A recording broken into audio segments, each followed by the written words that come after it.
சொல்லுகிறது, அனபைத்து துல்மா ஃபனவ்விர்னி பிஸ்ஸலாத்தில் லைல்.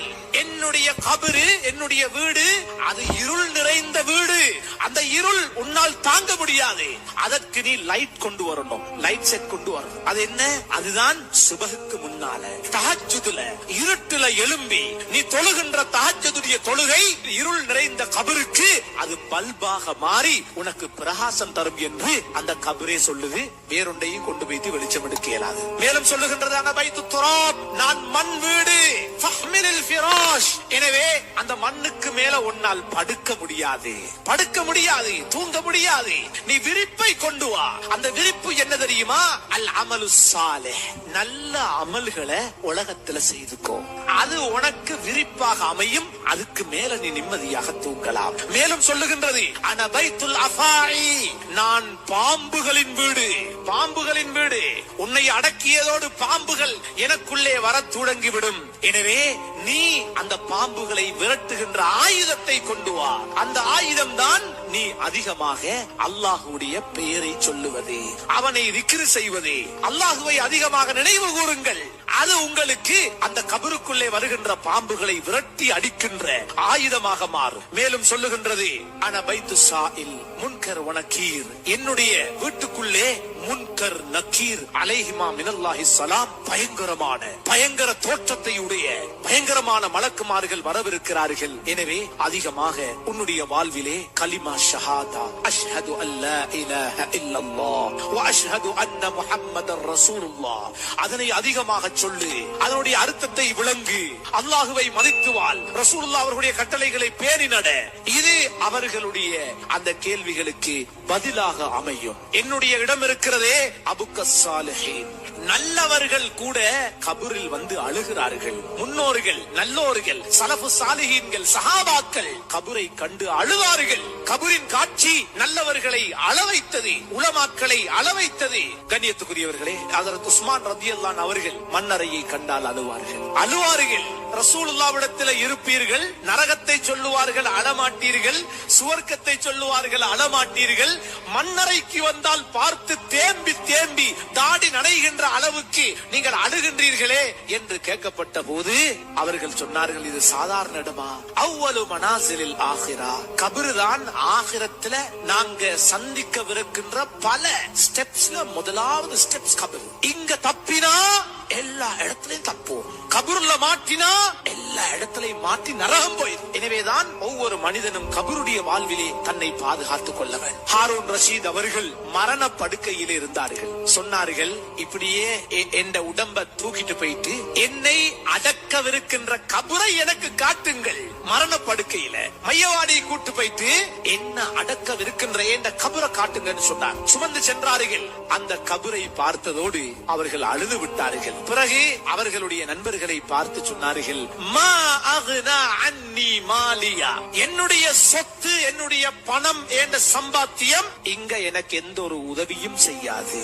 ஹலக அன்னி சுல்தானியா, நான் முஸ்லிம்களுடைய தலைவராக இருக்கின்றேன். ஆனால் அங்க தலைவர் கதை கரைக்கலாம், அந்த இடத்துல என்ற அமல் மட்டும்தான் என்னை பாதுகாக்கும் என்று சொல்லிவிட்டு வானத்தின் பக்கம் தலையை உயர்த்தி சொன்னார்கள், இப்பொழுது இருளாக இருக்கிறது, இன்னும் கொஞ்ச நேரத்துல விடிஞ்சிதான் ஆகணும். இது போல நீங்கள் வாழுகின்றீர்கள். ஒரு நாள் இந்த வாழ்க்கை முடிந்து கபருக்கு நீங்கள் ஒவ்வொருவரும் சென்றுதான் ஆக வேண்டும் என்கின்ற தகவலை அவர்கள் உறுதியாக சொன்னார்கள். கண்ணியத்துக்குரியவர்களே, ஒரு ஜனாசாவை கபூரிலே கொண்டு போய் வைத்து விட்டால் கிட்டத்தட்ட 25 வருஷங்களுக்குள்ளால வைக்கிற அந்த நாளையிலிருந்து 25 வருஷத்துக்குள்ளால அந்த ஜனாசாட உடம்பு 100க்கு 100 அழிந்து மண்ணோடு மண்ணாகி விடுகின்றது. மனிதன் மரணித்த 36 மணி நேரத்திலே மௌத்தாவி 36 மணி நேரத்துல அவனுடைய உடம்புல ஈக்கள், கொசுக்கள் அப்படியே மொச்சி முட்டைகளை விடத் தொடங்குகின்றது. 60 மணி நேரம் ஆனதோடு அந்த முட்டைகள் அப்படியே பொறித்து அதிலே கிருமிகள் அந்த உடலில் இருந்து வெளியேற தொடங்கி விடுகின்றது. அந்த மண்ணறையிலே ஜனாசாவை கொண்டு போய் வைத்து ஃபர்ஸ்ட் நைட், கபூரின் வாழ்விலே முதல் இரவு ஜனாசாவை கொண்டு போய் கபூரிலே வைத்ததோடு அங்குள்ள அந்த உஷ்ணம், அந்த காற்று போக்கு தடைபட்ட அந்த நிலை, மண்ணுக்கு இரையான இவனுடைய வயிறும் இவனுடைய மறைவிடமும் முதலாவது பழுதடைய தொடங்குகின்றது. அதான் மனித உலகத்துல நிறைய பாதுகாத்த கபூர்ல முதல் இரவே வயிறும் மறைவிடமும் பழுதடைய ஆரம்பித்து விடுகின்றது. அது பழுதடைய ஆரம்பிக்கிறதோட முதல் நாளே அந்த ஜனாசாவுடைய உடம்புகள் பச்சை கலர் நிறத்திலே, பச்சை நிறத்திலே நிறம் அப்படியே ஏற்படுகின்றது. சில மணித்தியாலங்களுக்குள்ளே முழுமையாக இவனுடைய உடம்பு பச்சை நிறமாக மாறிவிடுகின்றது. இது ஒரு நாள்ல வயிறு அழுகி மறைவிடம் அழுகி உடம்பு பச்சை நிறமாக மாறிவிடுகின்றது. இரண்டாவது நாள் கபரிலே, இரண்டாவது நாள் இவனுடைய வயிற்றுக்கு உள்ளே இருக்கின்ற இவனுடைய ஈரல், இவனுடைய குடல் அனைத்தும் அங்கே பழுதடைய ஆரம்பிக்கின்றது. மூன்றாவது நாள் இவனுடைய அங்க அவயங்களில் இருந்து துர்வாடை வெளியேற தொடங்கி விடுகின்றது. அதே மூன்றாவது நாள் இந்த ஜனாசாவுடைய நகங்கள் கலண்டு விழத் தொடங்குகின்றது. நாலாவது நாளிலே கண்ணியத்துக்குரியவர்களே உடம்பினுடைய அங்க அவயங்கள் அப்படியே அது இலகுவடைந்து பகுதி பகுதியாக பழுதடைய கலரத் தொடங்கி விடுகின்றது. ஐந்தாவது நாள் அவனுடைய தலையிலே இருக்கின்ற மூளை, அந்த மூளையை வைத்துத்தான் எத்தனை வருடங்கள் உலகத்தை ஆண்டான், உலகத்திலே வாழ்ந்தான், பல சாதனைகளை சாதித்தான். அஞ்சாவது நாள் இவன் தலையிலே இருக்கிற மூளை அப்படியே கரைந்து தண்ணீராக மாறிவிடுகின்றது. ஆறாவது நாள் இவனுடைய உடம்பு அப்படியே ஊதி, இவனுடைய வயிறு ஊதி அது வெடிக்க தொடங்குகின்றது. ஒரு ஏழாவது நாளைக்கு பின்னால் இவனுடைய முகம் வீங்குகின்றது, கண்கள் வெளியேறுகின்றது, இவனுடைய நாவுகள் நீளுகின்றது, இவனுடைய கன்னங்கள் அனைத்தும் வீக்கம் ஆரம்பிக்கின்றது. முக வீக்கம் அந்த ஏழாவது நாளிலே மொத்தமாக முகம் சார்ந்த அத்தனை உறுப்புகளும் வீங்கி விடுகின்றன. கபரிலே 10வது தினம் இவனுடைய அங்க அவயங்கள் அனைத்துமே வீக்கத்தை அடைகின்றது. 2 வாரங்களுக்கு பின்னால் 15 நாளைக்கு பின்னால உடம்புல தலையில இருக்கிற அவ்வளவு முடிகளும் ஒன்றொன்றாக கலண்டு முழுமையாக உடம்பை விட்டும் அது வேறாகி விடுகின்றது. அந்த 15வது நாள் உடம்பிலிருந்து வெளியேறுகின்ற அந்த வாடை இருக்கிறதே, அது எங்களுக்கு வீசாவிட்டாலும் அதனை நுகருகின்ற சக்தி படைத்த நீல நிறத்தினுடைய ஈக்கள் கிட்டத்தட்ட 5 கிலோமீட்டருக்கு அங்கால இருந்து இவனுடைய கபரை தேடி வருகின்றது. 5 கிலோமீட்டர்களை தாண்டி வீசுகின்ற துர்வாடை 15வது நாளிலே இவனுடைய மண்ணறையை சுற்றி நிற்கின்றது. அது நீல நிற ஈக்கள். அந்த உடம்பிலே முழுமையாக புழுக்கள் 15 நாளையிலே புழுக்கள் அந்த உடம்பை ஆக்கிரமிக்கின்றன. இப்படி மண்ணறை வாழ்வு 2 மாதங்களை அடைகின்ற போது உடம்பெல்லாம் கரைந்து திரவமாக மாறிவிடுகின்றது. 2 மாதங்கள் 60 நாட்களிலே அடையாளமற்று போய்விடுகின்றான். என்ன ஆட்டம்! உலகத்திலே 60 நாள் 2 மாசம் உடம்பெல்லாம் கரைந்து அப்படி அடையாளமற்று போய்விடுகின்றான். 6 மாதங்கள் ஆன பின்னால் முழு சதைகளும் நிலத்திலே கொட்டி அந்த உடம்பினுடைய எலும்பின் அமைப்புகள் மட்டும் மனித உருவத்தை காட்டிக் கொண்டிருக்குமே தவிர ஒரு சொட்டு, ஒரு துண்டு சதை கூட அந்த எலும்புகளில் நிற்காது. அனைத்தும் நிலத்திலே அப்படியே உருகி விடுகின்றது. இப்படியே ஒரு 25 வருடங்கள் செல்லுகின்ற போது முழுமையாக அவனுடைய உடம்பு அழிந்து அவனுடைய முதுகன் தண்டு, முதுகிலே இருக்கின்ற ஒரு சிறிய கடுகு மணி போன்ற ஒரு அஜிபு ஜனப் என்று சொல்லக்கூடிய முதுகம் தண்டு அது மட்டும் தான் மிஞ்சுகின்றது. ஒரு கடுகு மணி அளவுக்கு போன்ற ஒன்று.